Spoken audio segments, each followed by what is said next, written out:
Hello and welcome to AM Guitar with me, Anjay. Today we are looking at the Harley Benton Fat DC Limited Edition in Ferris Blue.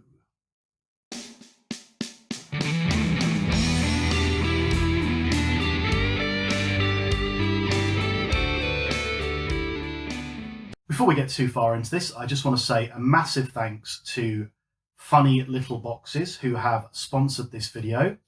If you're interested in UK-built boutique pedals at not ridiculous prices, absolutely recommend that you go and look at them. Their website address is down below here.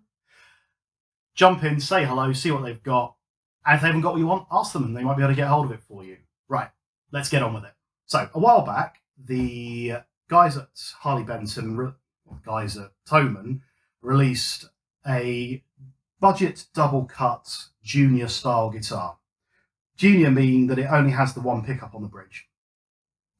And it was very popular. And Andy Ferris liked the guitar, but said he really wished it had a slightly fatter, like 59 Les Paul style neck. And Thomann listened, and Harley Benton released the Fat DC in red. And then a little while later, on their website appeared this Ferris Blue. Then it disappeared, and then a few weeks ago it came back, and turns out that it is kind of a Andy Ferris signature guitar. Now, if you listen to his version of the story, apparently, now I don't know whether this is true or not, but apparently they were making a Pelham Blue that went a bit wrong and asked him if he liked this blue, and when he said yes, they said, right, we're going to make it your signature kind of blue. We're going to call it Ferris Blue. Whether that's true or not, I don't know, but I love that story. Now, there are only 250 being made in this colour. And what you get, and it's sort of mid-price range. It's 230 euros, I think. So it's not your cheapest Harley Benton. It's not your most expensive. So you expect it to be a reasonably good fit and finish and sound decent. So, which we'll come to in a minute. Right, anyway. So what do you get for your money? Well, you get Wilkinson tuners. You get 22 medium jumbo frets and a graphite nut. You get an ebony fretboard. You get a mahogany neck and body. You get a Wilkinson, I think it's a Wilkinson, wraparound bridge with individual intonation adjustments. You get alpha pots. You get a 3-ply scratch plate, which is this sort of black, white, black. You get a P90D, stacked P90D, D meaning dog-eared. I'll come to stacked in a second. And you get a push-pull, which brings me to the stacked P90. So a stacked P90 is built a bit like a humbucker in that it's got two coils.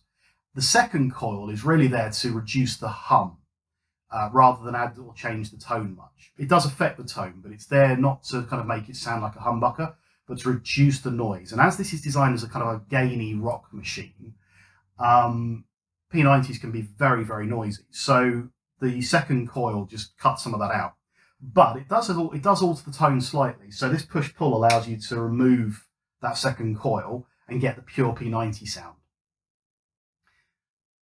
That's enough of me talking about it. Let's hear what it sounds like, and then I'll come back to kind of my thoughts.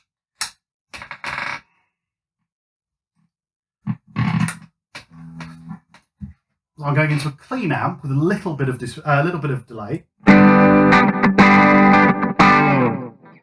This is everything at full.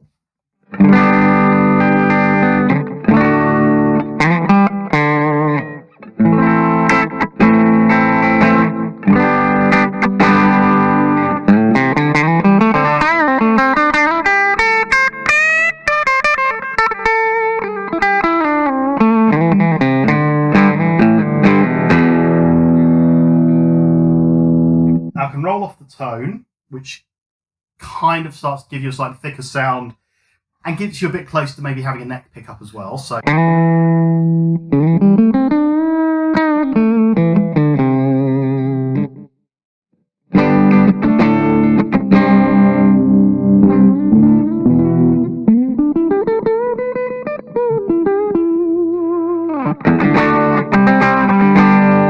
obviously we can roll the volume off.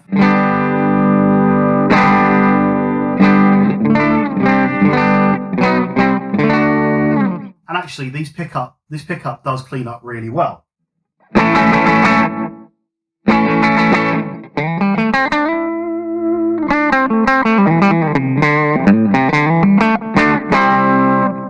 with a combination of kind of using the volume and using the tone, you can actually get an awful lot of tones out of this guitar, even without the extra pickups.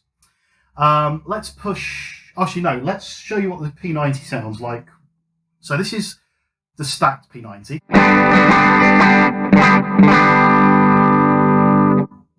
Not stacked.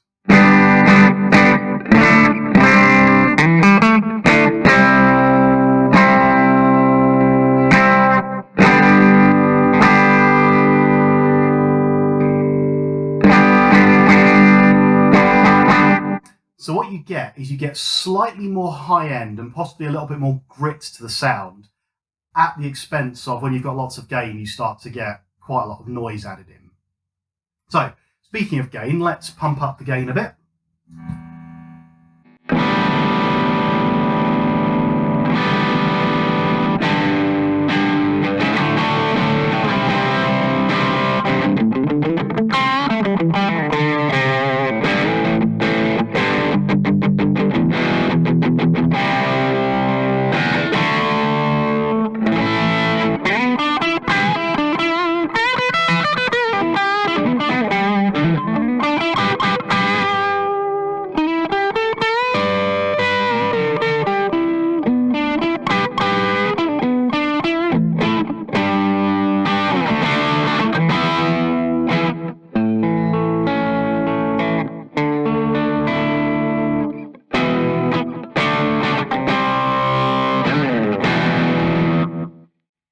Go full out gain.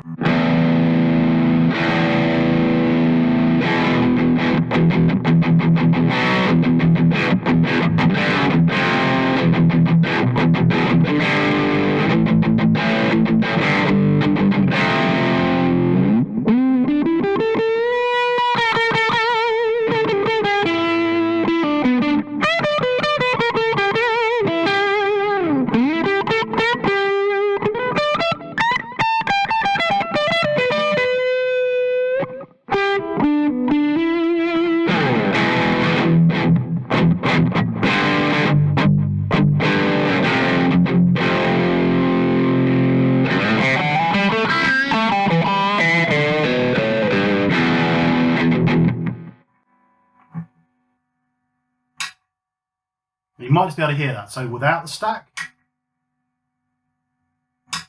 with the stack. This takes out some of that buzz. But as you can hear, this is a raucous rock machine. And for playing kind of a Green Day type sound,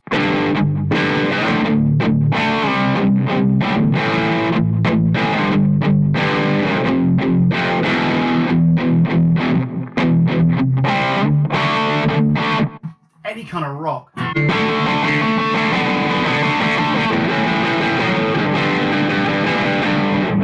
But also you can turn it down, put a bit of tone, roll tone back.